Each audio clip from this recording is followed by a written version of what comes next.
আসসালামু আলাইকুম। কেমন আছেন আপনারা? পাকা কাঁঠালের সুগন্ধ এখন চারপাশে।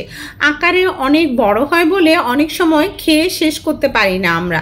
তবে এই কাঁঠাল দিয়ে কিন্তু মজার মজার সব রেসিপি তৈরি করা যায়। তবে ঝটপট চুলায় চা চড়িয়েই আপনারা চা হতে হতে তৈরি করে ফেলতে পারবেন। অনেক বেশি টেস্টি এবং 10-12 দিন পর্যন্ত নর্মাল ফ্রিজে রাখলেও শক্ত হবে না এই কাঁঠালের বড়ার রেসিপিটা। আশা করি সবার ভালো লাগবে এবং কাঁঠালের দিনে বারবার তৈরি করে খাবেন ইনশাল্লাহ।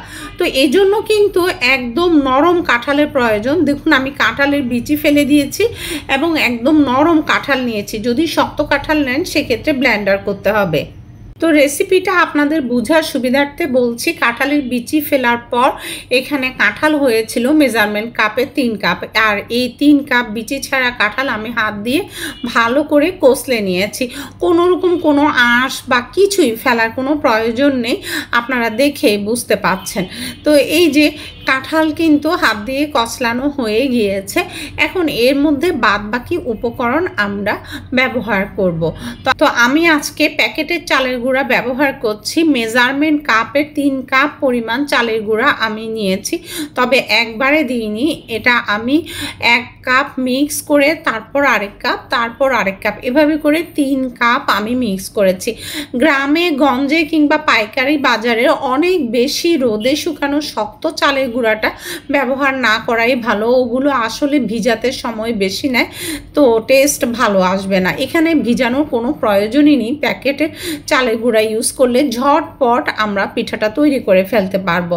তো দেখুন 3 কাপ দেওয়ার পর এরকম হয়েছে। কনসিস্টেন্সিটা আপনারা লক্ষ্য করুন, তাহলে যদি পরিমাণ সামান্য কম বা বেশি কোনো কিছু লাগে সেটাও আপনারা বুঝতে পারবেন।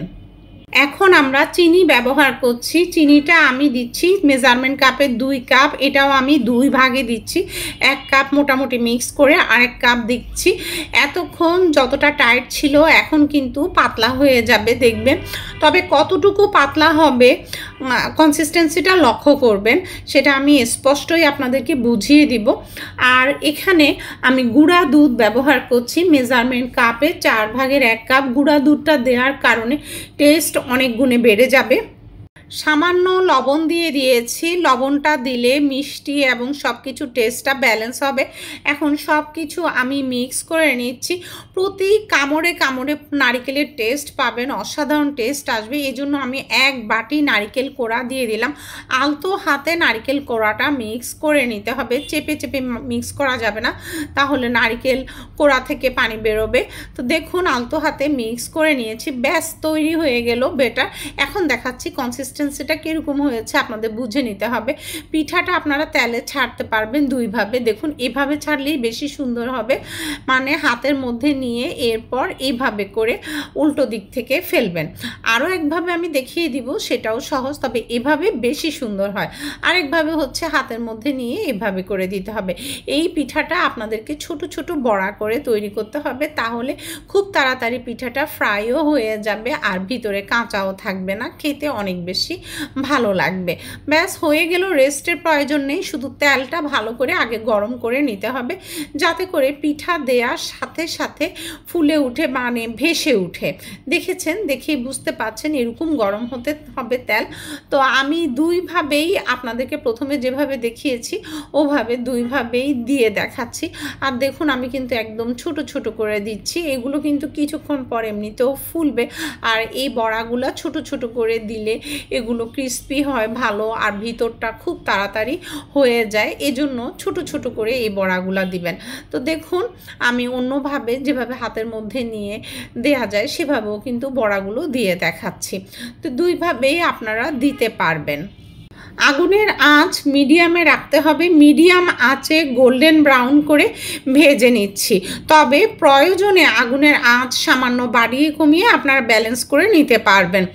সেই ফাঁকে বলি, সবাই ইউটিউবে চ্যানেলটাকে সাবস্ক্রাইব করে পাশে থাকবেন, পাশের বেল আইকনটা প্রেস করবেন, যাতে করে নো ফেল ক্লিয়ার ডিটেইলস করা রেসিপির ভিডিও নোটিফিকেশন আপনাদের কাছে পৌঁছে যায়। আর যারা ফেসবুকে ওয়াচ করছেন তারা ফলো দিবেন, ফলো দিলেই পৌঁছে যাবে ভিডিওর নোটিফিকেশন। তো দেখুন কথা বলতে বলতে ভাজি হয়ে যাচ্ছে, আর ছোট ছোট করে বড়ি দিলে তাড়াতাড়ি ভাজি হয়ে যাবে। আমি একটু আগুনের আঁচটাও আপনাদেরকে দেখিয়ে দিলাম। আর কনসিস্টেন্সিটা আশা করি আমি আপনাদেরকে একদম ক্লিয়ারলি বুঝাতে পেরেছি। পরিমাপ আমি দিয়ে দিচ্ছি, ডেসক্রিপশন বক্সেও দিয়ে দিব। তারপরও কাঁঠাল রসালুর উপর নির্ভর করে দেখা যায় কনসিস্টেন্সিটা মেনটেন করাটা জরুরি। আপনারা বেশি টাইট যদি করেন, মনে করেন ময়দা অনেক বেশি দিয়ে দিলাম এবং বেটারটা একটু টাইট হলো, তাহলে কিন্তু টেস্ট ভালো পাবেন না।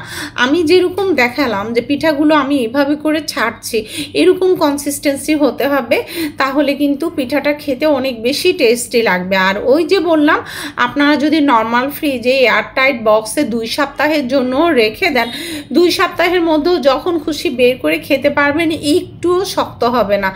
আর মুখের নিচে খাওয়ার সময় যে নারিকেলটা পড়ে না, সেটা কিন্তু সেই লাগে। আমি একটু ভেঙে দেখালাম আপনাদেরকে, সেটা দেখেও বুঝতে পাচ্ছেন পিঠাটা বা বড়াটা কীরকম হলো। অবশ্যই ফিডব্যাকটা আমাকে জানাবেন, কাঁঠালের দিনে তৈরি করে খাবেন। ভালো থাকবেন সবাই। পরবর্তী ভিডিও দেখার নিমন্ত্রণ রইল। আল্লাহ হাফেজ।